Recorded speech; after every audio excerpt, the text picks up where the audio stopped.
Depois que vem a cabeça. Vamos abrir a Escritura Sagrada em Atos, capítulo de número 3.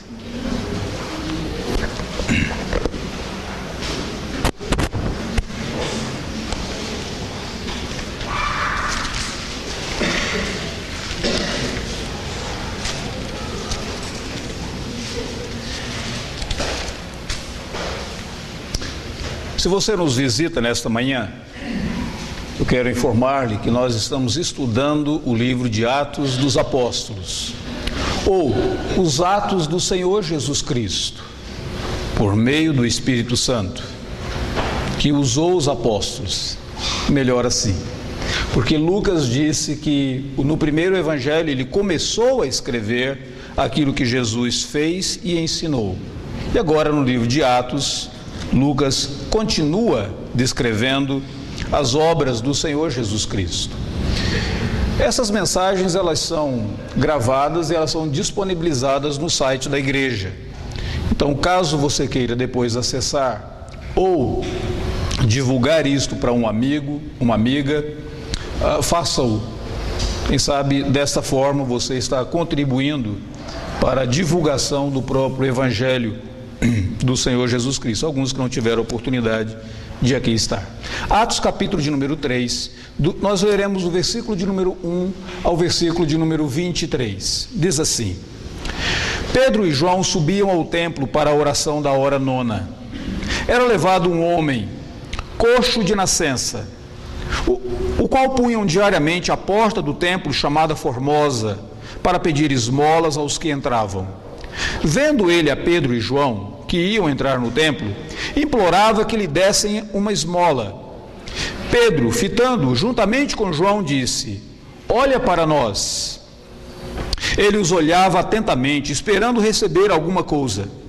Pedro, porém, lhe disse: Não possuo nem prata nem ouro, mas o que tenho, isso te dou. Em nome de Jesus Cristo, o Nazareno, anda. E tomando-o pela mão direita, o levantou. Imediatamente os seus pés e tornozelos se firmaram. De um salto se pôs em pé, passou a andar e entrou com eles no templo, saltando e louvando a Deus. Viu todo o povo andar e a louvar a Deus, e reconheceram ser ele mesmo que esmolava, sentado à porta formosa do templo, e se encheram de admiração e assombro por isso que lhe acontecera. Apegando-se ele a Pedro e João, todo o povo correu atônito para junto deles, no pórtico chamado de Salomão. À vista disso, Pedro se dirigiu ao povo, dizendo: Israelitas, por que vos maravilhais disso, ou por que fitais os olhos em nós, como se pelo nosso próprio poder ou piedade o tivéssemos feito andar? O Deus de Abraão, de Isaque e de Jacó, o Deus de nossos pais, glorificou a seu servo Jesus, a quem vós traístes e negastes perante Pilatos, quando este havia decidido soltá-lo. Vós, porém, negaste o santo e o justo, e pedistes a vós o que vos concedessem um homicida. Mataste o autor da vida, a quem Deus ressuscitou dentre os mortos, do que nós somos testemunhas. Pela fé em nome de Jesus, é que esse mesmo nome fortaleceu a este homem que agora vedes e reconheceis. Sim, a fé que vem por meio de Jesus deu a este saúde perfeita na presença de todos vós. E agora, irmãos, eu sei que o fizeste por ignorância, como também as vossas autoridades, mas Deus assim cumpriu o que dantes anunciara por boca de todos os profetas, que o seu Cristo havia de padecer. Arrependei-vos, pois, e convertei-vos para serem cancelados os vossos pecados, a fim de que da presença do Senhor venham tempos de refrigério, e que envie Ele o Cristo, que já vos foi designado, Jesus, o qual é necessário que o céu receba, até aos tempos da restauração de todas as coisas, de que Deus falou por boca dos seus santos profetas desde a antiguidade. Disse, na verdade, Moisés: o Senhor Deus vos suscitará dentre os vossos irmãos um profeta semelhante a mim. A ele ouvireis em tudo quanto vos disser. Acontecerá que toda alma que não ouvir esse profeta será exterminada no meio do povo. Vamos orar? Meu Deus, a tua palavra foi aberta e lida, e nós louvamos o teu nome por tamanho privilégio. E rogamos-te nesse instante que teu Santo Espírito presente entre nós e habitando em nós, ilumine a nossa mente, abra o nosso coração, a fim de compreendermos a palavra do Senhor e colocá-la em prática no nosso viver diário. Ó Deus, abençoe a tua igreja, transforme a vida daqueles que vieram prestar-te um culto nesta manhã, daqueles que vieram adorar-te, daqueles que vieram buscar do Senhor mesmo uma instrução para suas vidas, para o seu coração e um encontro com o Deus da palavra. Nós suplicamos-te no nome do Senhor Jesus, o nosso Senhor e Salvador. Amém.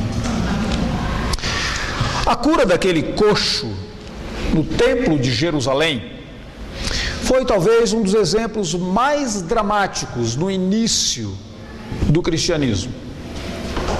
O cenário descreve um homem que ele era coxo desde o seu nascimento, o versículo de número 2 diz isso. Os seus pés, os seus tornozelos, eles estavam atrofiados e ele era impedido de andar. Diariamente as pessoas o levavam e elas o depositavam ali, próximo àquela coluna do templo chamada Formosa, ou aquela porta do templo chamada Formosa, e ele era colocado ali, e ali ele permanecia como se ele fosse um verdadeiro objeto de decoração já daquele templo.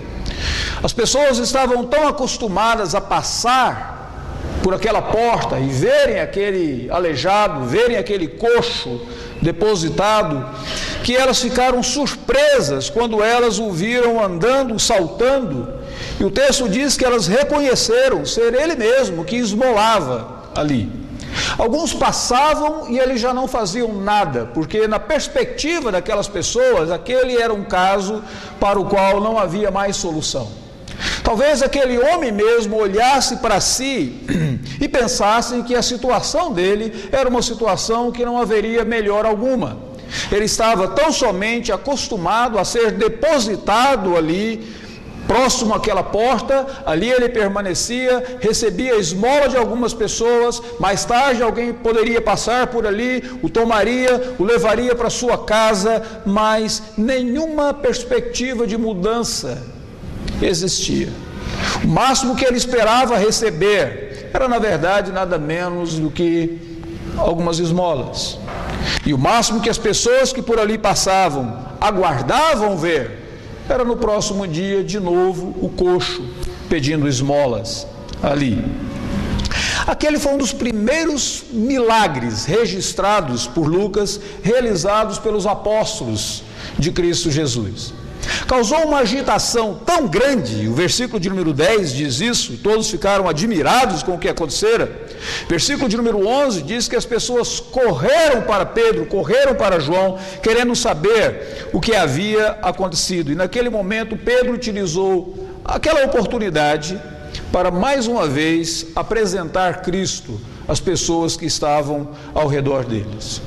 Eu não sei quanto a você, mas várias pessoas ao lerem esse texto tão rico desse evento, do milagre, do sermão de Pedro, muitas vezes a beleza desse relato na mente dessas pessoas é ofuscada quando elas começam a entrar naquele debate acerca dos milagres. Existe milagres hoje, não existe milagres hoje, que milagre era esse? Foi de fato um verdadeiro milagre. Algumas pessoas olham para textos como esse e elas logo imaginam o seguinte: milagres eram coisas do passado. Milagres, na verdade, eram coisas daquela época. E elas são descrentes quanto à realização de um próprio evento. Elas dizem, olha, esses milagres eles devem ser interpretados alegoricamente.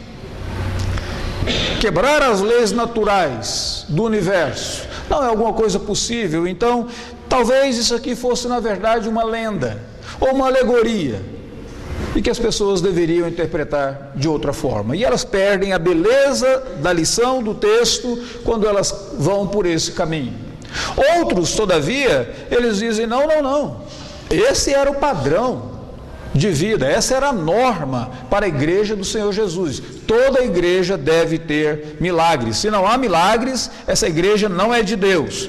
Tudo que a pessoa precisa na vida é de um milagre. Nem de Deus ela precisa, mas do milagre ela precisa. É mais ou menos assim que muitas vezes você vê algumas pessoas abordando textos como esse. Como é que eu e você deveríamos abordar? Como é que nós deveríamos olhar para esse evento que aconteceu, da cura do coxo, e depois olhar para a explicação que Pedro deu no seu sermão, na sua mensagem ali para eles? A primeira coisa que eu acho interessante é que o próprio livro de Atos já nos orienta. Atos diz que os milagres que eram realizados, eles eram, antes de tudo, confirmações de uma autoridade. Se você tem a sua Bíblia aberta, dê uma olhada no capítulo de número 2, versículo de número 22, quando Pedro estava pregando, logo no dia do Pentecostes, ele diz assim: varões israelitas, atendei a essas palavras. Jesus o Nazareno, varão aprovado por Deus diante de vós com milagres, prodígios e sinais. Pedro está dizendo que no momento em que ele quis mostrar que Jesus Cristo havia sido aprovado por Deus, no momento que Jesus Cristo havia sido ungido por Deus, que a própria autoridade de Jesus foi divulgada para aquelas pessoas, ele diz: sabe como que Deus fez isso? Deus operou por meio de Jesus vários milagres, a fim de que vocês, olhando para Jesus Cristo, não tivessem dúvida alguma de que ele é quem de fato ele diz ser. Os milagres eram confirmações das reivindicações, das declarações de Jesus Cristo. Jesus dizia ser Deus, e como Deus, então, ele curou os olhos ao cego. Como Deus, ele ressuscitou. Como Deus, ele curou um paralítico. Como Deus, e assim por diante. Multiplicou os pães. Os milagres na Bíblia Sagrada, eles eram nada mais, nada menos do que sinais apontando para a autoridade do próprio Senhor Jesus Cristo, que havia realizado aqueles milagres. Você vai dizer: mas agora Jesus não está mais entre os apóstolos. Jesus foi assunto aos céus, ele morreu, ressuscitou, e depois de 40 dias ele foi assunto aos céus, e os apóstolos agora estão por eles mesmos. No domingo passado nós vimos o versículo de número 43, quando falava sobre os apóstolos, e diz assim que naquela igreja primitiva, em cada alma havia temor, e muitos prodígios e sinais eram feitos por intermédio dos apóstolos. Deus permitiu que os apóstolos realizassem muitos sinais, a fim de confirmar a autoridade apostólica deles, de que eles eram os pregadores, eles eram aqueles que haveriam de iniciar, lançar os fundamentos dessa igreja do Senhor Jesus Cristo.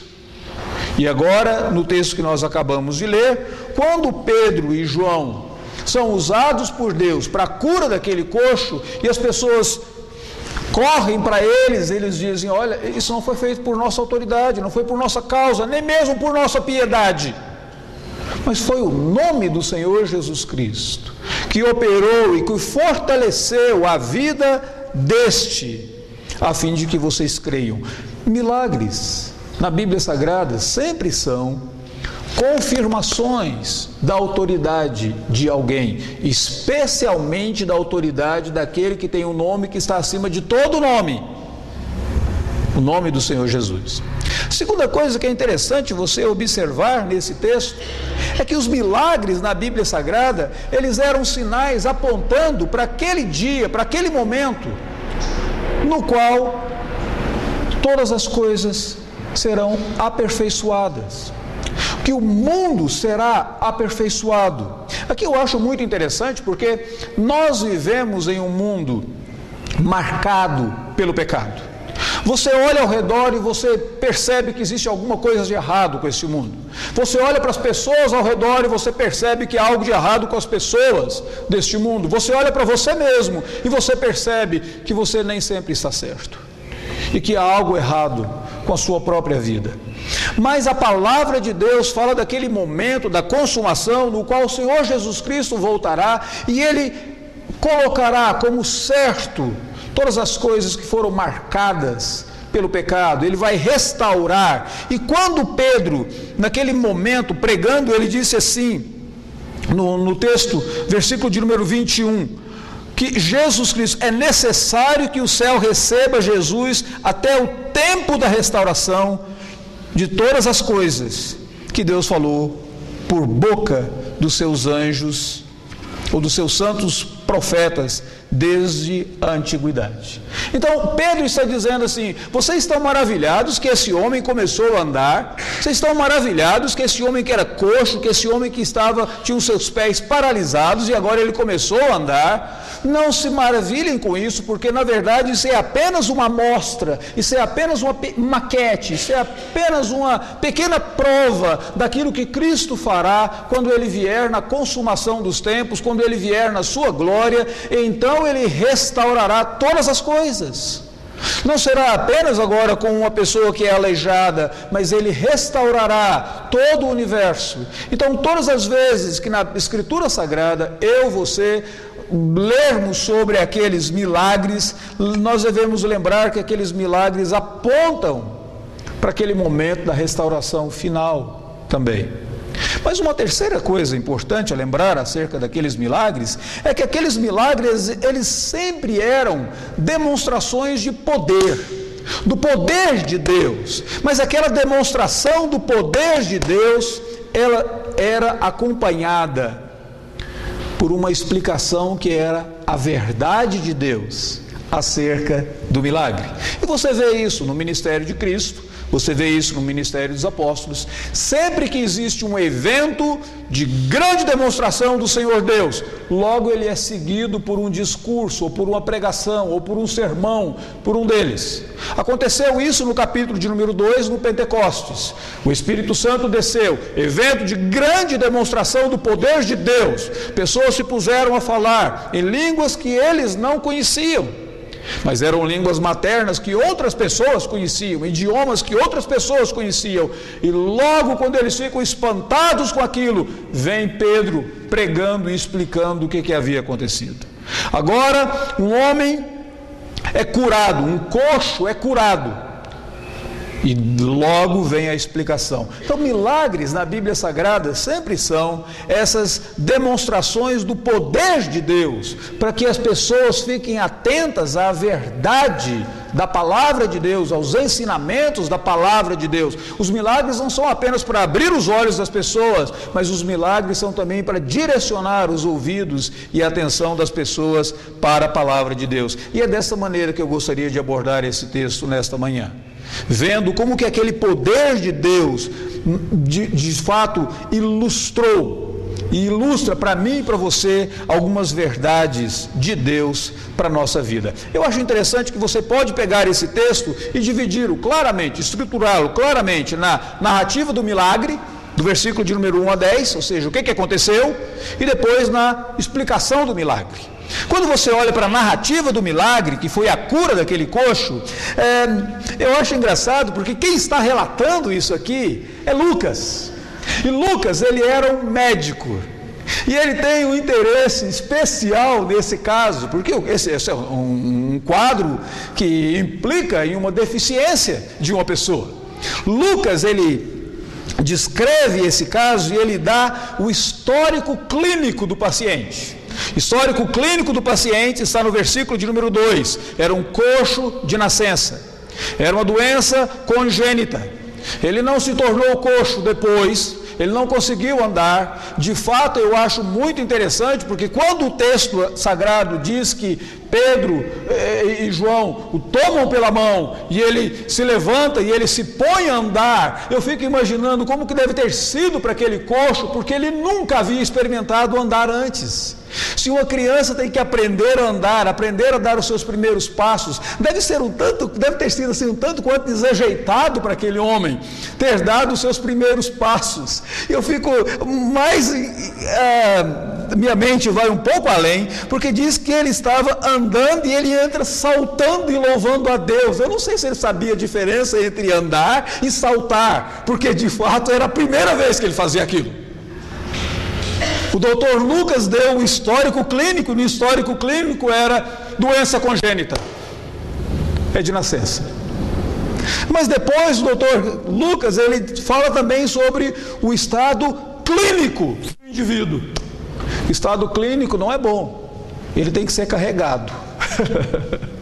E ele é depositado como um objeto de decoração da porta, próximo à porta do templo. Seus pés e tornozelos, versículo de número 7, eles não tinham firmeza, eles não conseguiam sustentar todo o corpo, então eles não tinham essa firmeza ali, por isso ele não podia andar. E depois da cura, o doutor Lucas dá o resultado da cura. Ele diz, ele não apenas anda, ele não apenas andava, mas ele saltava, versículo de número 8. Foi um milagre físico, outras pessoas reconheceram, de fato, isso aconteceu. Esse é o evento. Lucas descreve o evento e você pode imaginar como que aquilo deve ter sido interessante para esse que estudou medicina, descrever sobre a cura desse aleijado, desse homem coxo. Mas depois Lucas descreve a explicação que Pedro e João vão dar. A primeira coisa que eles fazem é o seguinte: não olhem para nós, não foi por nossa causa, não foi por nossa autoridade, nem foi por nossa piedade. Eu acho importante isso, porque muitas vezes as pessoas imaginam que o milagre na Bíblia Sagrada, ele ocorre por causa da pessoa que é o canal, da pessoa que é o agente daquele milagre. Pedro e João dizem, não, tirem os olhos de nós. Esse homem, ele só conseguiu andar porque esse milagre está vinculado com o nome de Jesus Cristo. Eu disse para ele naquele exato momento, versículo de número 6, em nome de Jesus Cristo Nazareno, anda. E no versículo de número 16 diz, foi pela fé, no nome de Jesus, que esse mesmo começou a andar. Em outras palavras, Pedro está dizendo, se vocês querem encontrar a explicação para esse milagre, considerem a sublimidade do nome de Jesus Cristo. Na Bíblia Sagrada, o nome, ele carrega autoridade.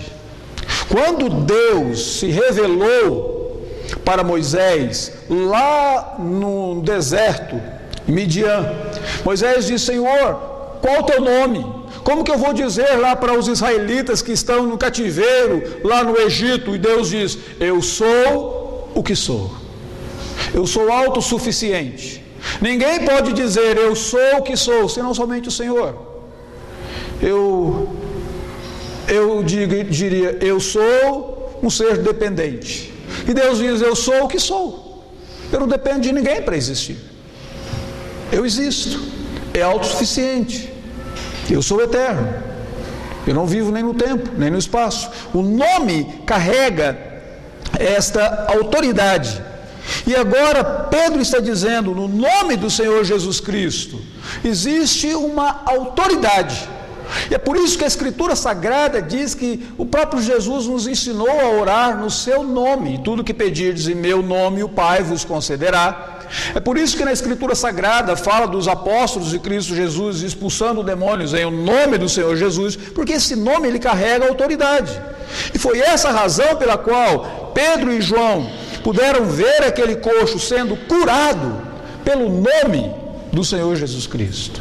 Então eu queria observar 3 coisas que esse texto fala acerca do nome de Jesus, do sublime nome do Senhor Jesus. Em primeiro lugar, ele fala sobre o poder do nome. Em segundo lugar, fala sobre a graça desse nome. Em terceiro lugar, fala sobre as exigências desse nome. Vamos ver, em primeiro lugar, o poder do nome. Está aqui no texto, a cura desse coxo. Quando Pedro e João sobem para o templo, para orar no templo, e lembrem sempre, eles tinham suas adorações, seus momentos de culto público no templo, mas eles tinham também suas reuniões de casa em casa, seus cultos domésticos. Quando eles sobem para orar, aquele homem que pedia esmolas, o versículo de número 3 diz que ele implorou que eles dessem uma esmola para eles. Quando Pedro e João disseram para ele: olha para nós, o texto diz que ele passou a olhar mais atentamente. Naquele momento em que os seus olhos de fato ficaram mais fitos em Pedro e João. E a razão é porque ele esperava de fato ganhar alguma coisa. Qual não foi a surpresa dele quando Pedro falou: nós não temos nada, né? Olha para nós, nós não temos nem prata nem ouro. Eu disse: por que eu estou olhando para vocês, né? Então deixa eu olhar para o próximo. Passa, a fila corre, vamos lá, vem mais um, quem sabe ele me dá uma esmola. Deve ter sido uma decepção naquele momento. Ele olha tão atentamente e de repente eles dizem: nós não temos nem prata nem ouro, mas o que eu tenho, diz Pedro, o que eu tenho isso eu te dou, em nome de Jesus Cristo Nazareno, anda. Aqui é uma primeira coisa que nós precisamos entender sobre o poder do nome de Jesus Cristo. O poder do nome de Jesus significa que em Jesus nós sempre obtemos mais do que nós esperamos. Sabe o que aquele homem esperava? Uma esmola. Ele esperava um dinheirinho. Ele esperava que de alguma maneira o seu dia de petições fosse bem recompensado e ele tivesse um pouco mais para levar para casa. Ele esperava uma esmola e ele recebe uma cura. Ele recebe aquilo que talvez ele já tivesse desistido. Talvez outras pessoas tivessem dito para ele: esqueça, você sempre vai ser assim. Eles te carregam para cá todos os dias, e um dia eles carregarão o seu corpo no caixão e eles depositarão você em uma urna. Essa é a tua vida, essa é a sua sina, esse é o seu destino. Esqueça. Para que esperar alguma coisa diferente disso? Mas o nome de Cristo Jesus é tão poderoso que em Jesus nós sempre temos mais do que nós esperamos.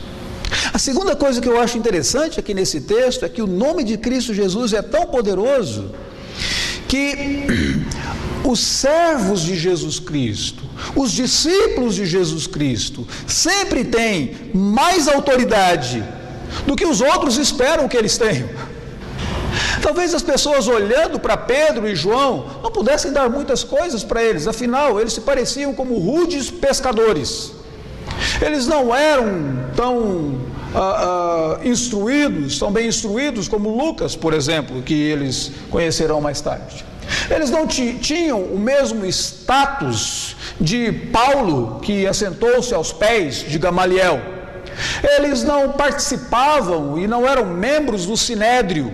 Eram rudes pescadores que cresceram na Galileia, estavam acostumados à lida da pescaria e talvez a terminologia que eles usassem fosse uma terminologia não tão elaborada como de algumas outras pessoas que por aquelas portas passassem. Mas quando eles param e Pedro diz: olha, eu não possuo nem prata e nem ouro, mas o que tenho isso te dou, em nome de Jesus o Nazareno, anda. O nome de Cristo é tão poderoso que aqueles que clamam e vivem sob o nome de Jesus, aqueles que são os discípulos do Senhor Jesus Cristo, eles têm mais do que as outras pessoas esperam. Eles têm não apenas aquilo que é útil para as nossas situações imediatas, mas eles têm com eles palavras da vida eterna, eles têm com eles a própria verdade de Deus a ser transmitida. Acho muito importante nesse aspecto, e eu gostaria de fazer uma pequena aplicação aqui para você. Muitas vezes você diz assim: como que eu posso pregar o Evangelho para alguém se eu não sei nada? Querido, o que você tem é mais do que os outros esperam que você tenha. Aquilo que você tem em ti é mais do que você mesmo, sabe? E com o pouco que você tem, você pode sim pregar o Evangelho para alguém, anunciar Cristo para outra pessoa. Acho interessante porque, com base nesse texto, tem um episódio na história da igreja que diz que uma vez o Papa quando ele estava construindo a grande capela ali em Roma, ele recebeu Tomás de Aquino, um teólogo católico, e ele apresentou a Tomás de Aquino toda a riqueza da igreja e a beleza, e ele diz: vê, Tomás, a igreja não pode mais dizer eu não tenho prata e nem ouro. E Tomás disse: Vossa Eminência, mas também a igreja não pode mais dizer levanta-te e anda, não é? Então, é muito interessante, de fato, Pedro e João, eles não tinham toda a riqueza, mas eles tinham, no nome de Cristo Jesus, a autoridade necessária para auxiliar aquele que estava ali, um coxo. O nome de Cristo é poderoso e nele nós temos mais do que nós esperamos, e os discípulos de Jesus têm mais do que os outros esperam. Uma outra coisa importante a observar aqui é que o próprio nome de Jesus Cristo e o poder de Jesus fez com que aquele coxo alcançasse algo que era a verdadeira necessidade, o seu verdadeiro problema. Para muitos o problema dele era o fato dele não poder andar. Então, no momento que ele foi curado, todos os seus problemas foram realizados. Mas se você observar no versículo de número 16, Pedro diz assim: pela fé em o nome de Jesus, essa mesma fé, ou esse mesmo nome, fortaleceu a esse homem que agora vedes e reconheceis. A fé que vem por meio de Jesus deu a este saúde perfeita na presença de todos. E ele agora começou a louvar e adorar a Deus. O que aquele homem precisava de fato?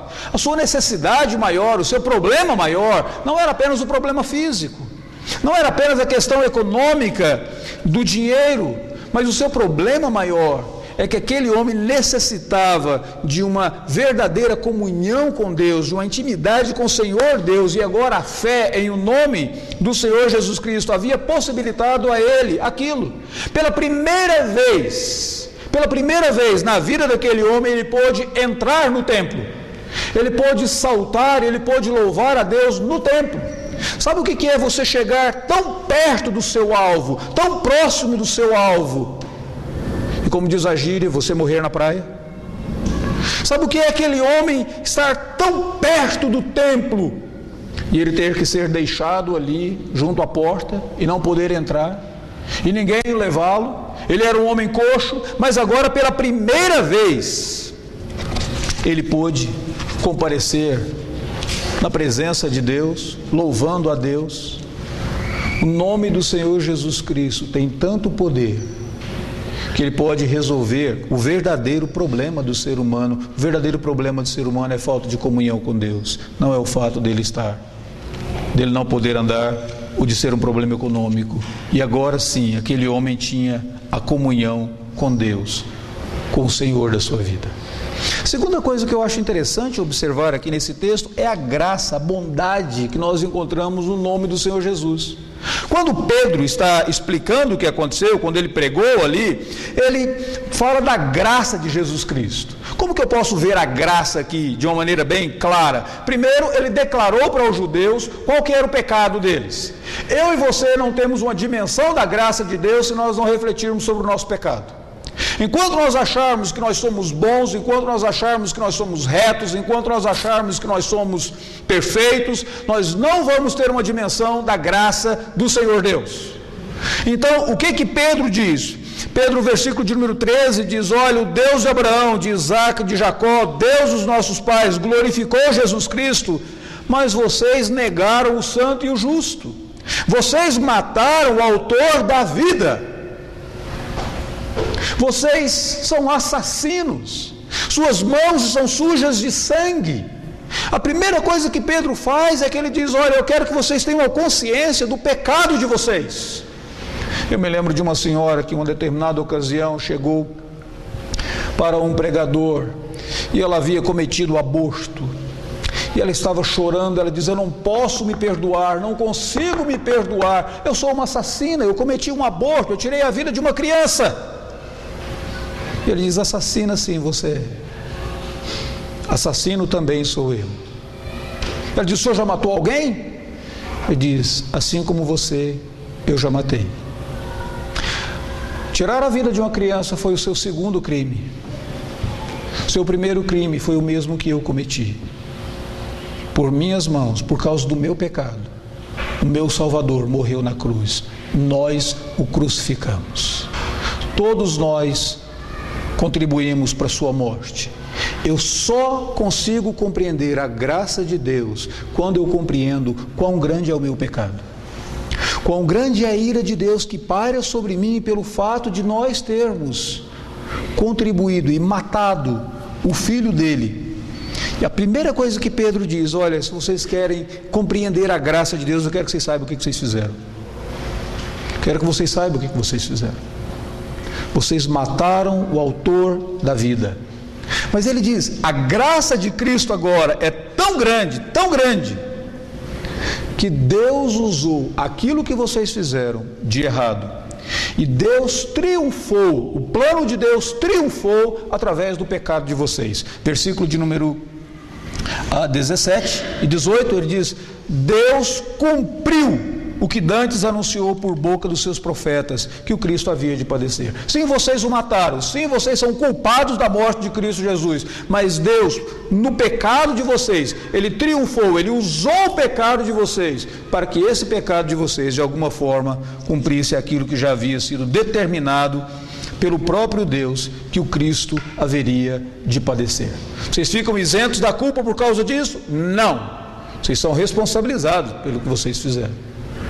Deus transformou aquilo que vocês fizeram de mal e Ele usou para um propósito bom. Talvez a melhor maneira de você compreender isso seja quando você vai lá no Antigo Testamento e você se lembra da história de José do Egito. Quando você percebe que o alvo dos irmãos de José tinha uma família tão boa, era uma família tão perfeita, que o melhor da família de José queria vendê-lo, porque todos os outros queriam matá-lo. Então, se você tem problemas familiares, seja bem-vindo, pode ficar tranquilo. A Bíblia fala de alguns que têm problemas familiares também. José era um deles, certo? Pode ficar tranquilo. O melhorzinho da família de José queria vendê-lo, certo? Porque todos os outros queriam ver o sangue daquele menino. Então eles o vendem e ele vai para o Egito, e ali ele fica praticamente esquecido.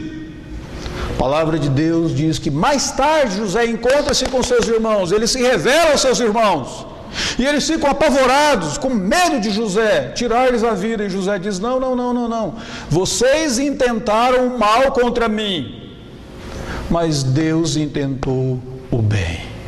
É mais ou menos isso que Pedro está dizendo. Vocês mataram o autor da vida, vocês intentaram mal contra o autor da vida. Deus enviou o seu filho ao mundo e vocês tomaram o filho de Deus e vocês o crucificaram naquela cruz. Mesmo quando Pilatos queria libertá-lo, vocês pediram o homicida que libertasse o homicida, mas vocês mataram o santo.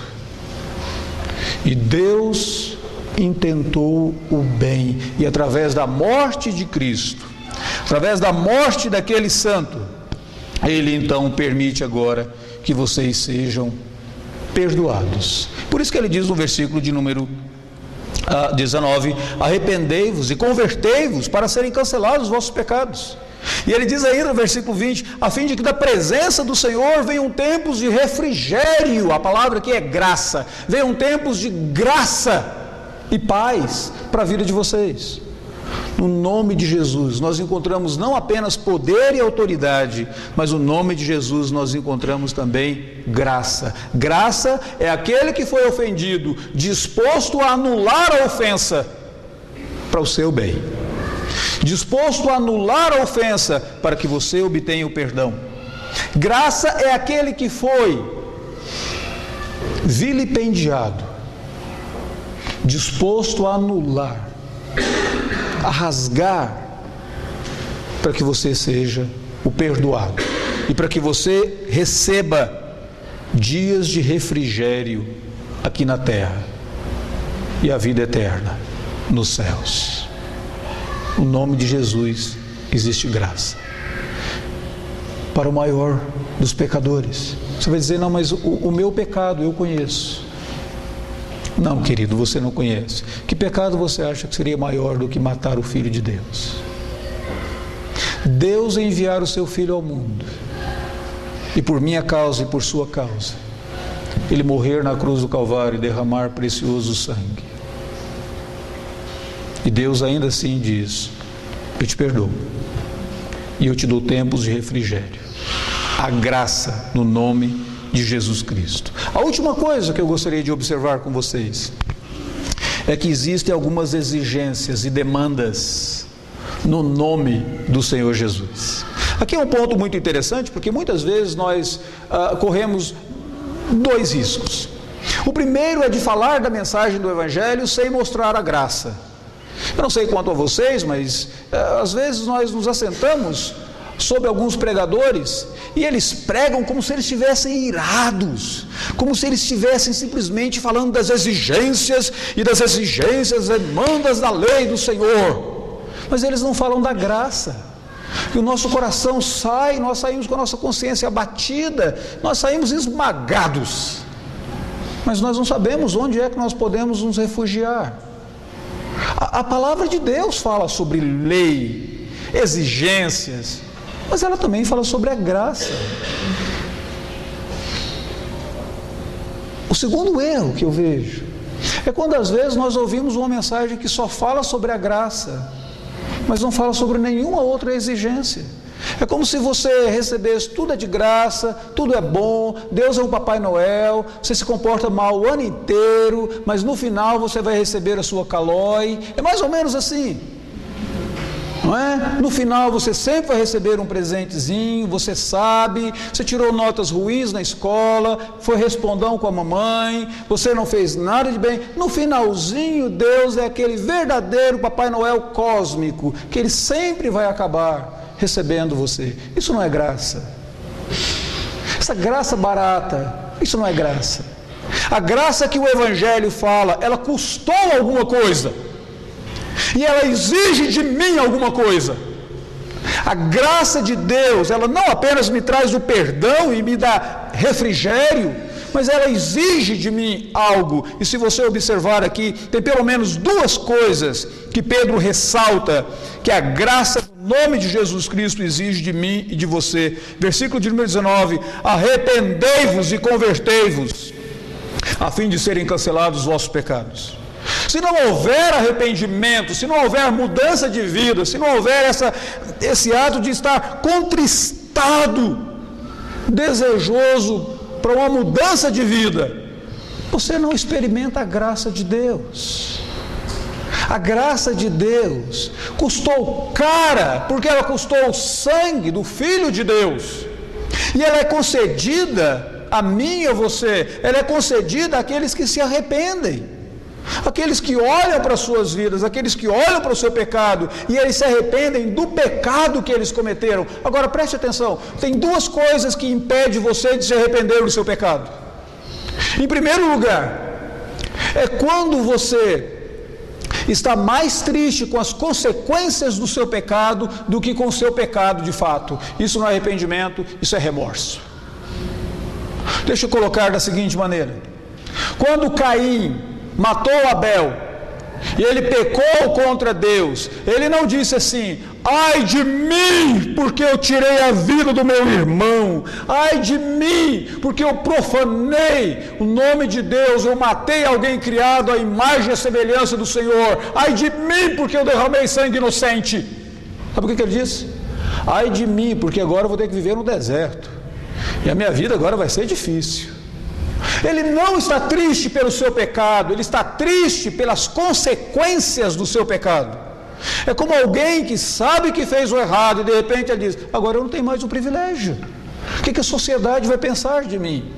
Se alguém descobre que eu fiz isso, o que o pastor da minha igreja vai falar? O que os irmãos vão dizer? Eles não vão mais votar em mim na assembleia.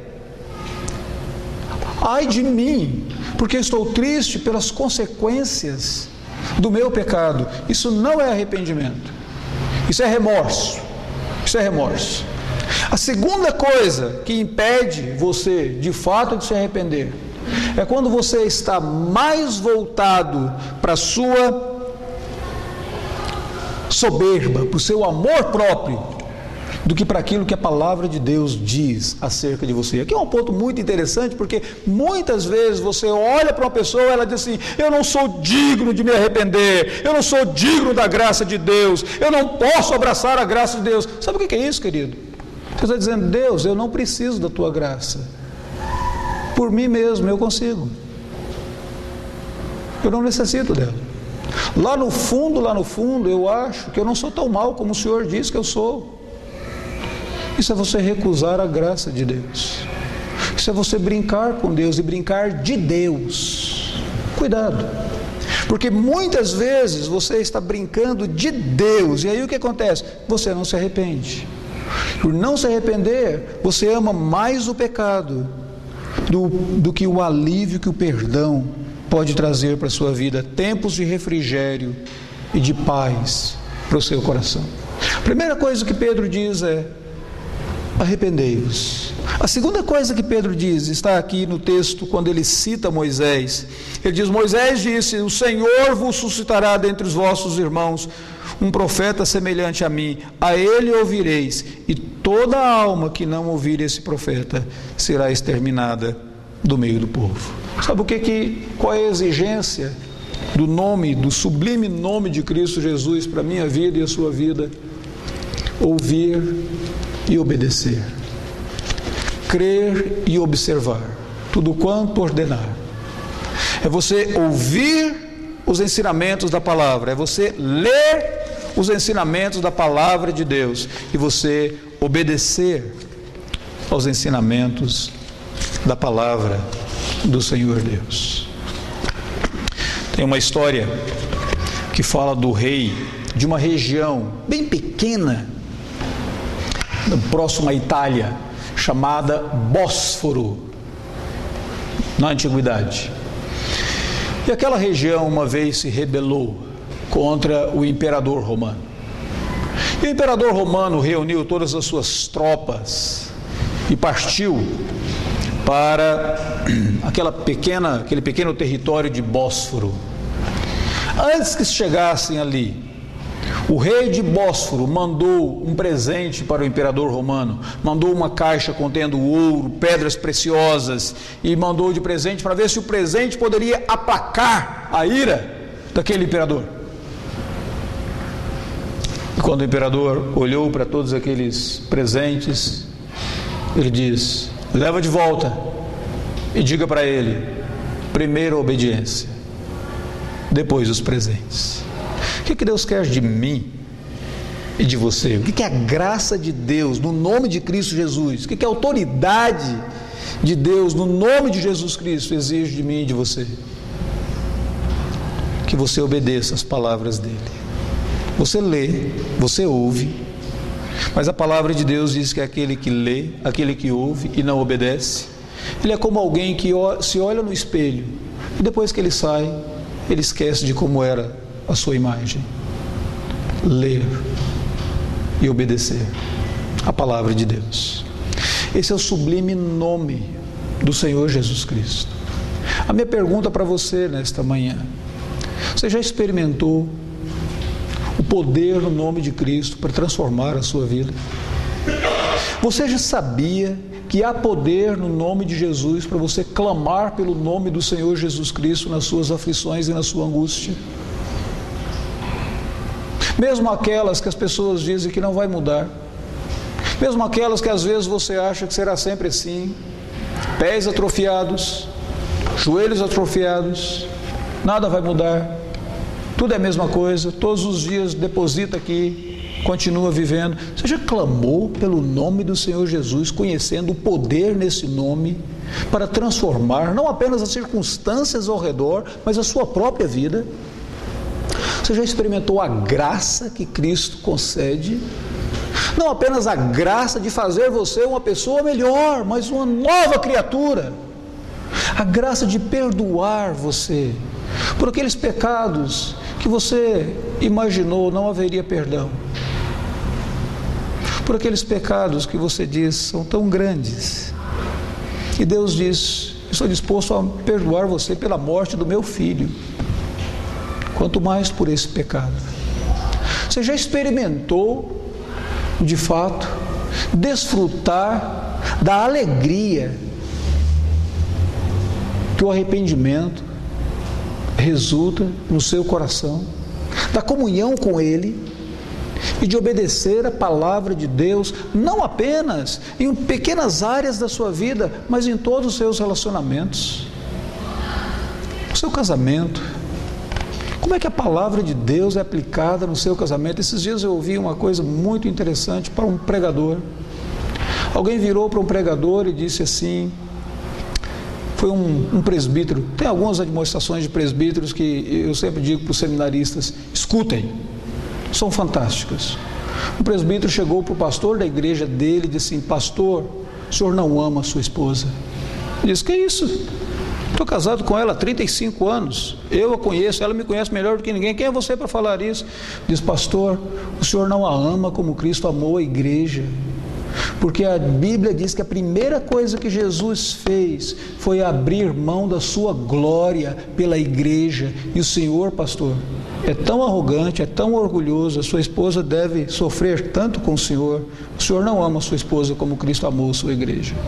Já pensou você, marido, quando muitas vezes você está sempre querendo, eu tenho direito, eu estou certo, eu exijo, eu oprimo a minha esposa, você não a ama como Cristo amou a igreja, querido? Você não está obedecendo o que você já aprendeu na palavra de Deus.